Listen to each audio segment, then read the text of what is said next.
lupain ng planetang Mars dahil sa iba't ibang mga shades ng kulay na matatagpuan dito. Na ayon sa mga eksperto ay nabuo daw dahil sa mga volcanic ash na sinamahan pa ng natural na lupa na matatagpuan din doon.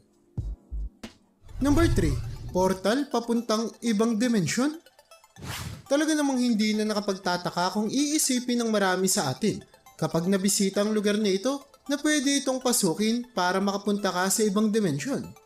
Well, nakakadismaya man pero hindi ito portal para makapunta ka sa ibang dimensyon, ngunit isa lamang ito sa tinatawag na mga viaduct na matatagpuan sa ating mundo o yung mga lugar na pinagdadaanan ng mga tren at sinusuportahan ng serye ng mga arko.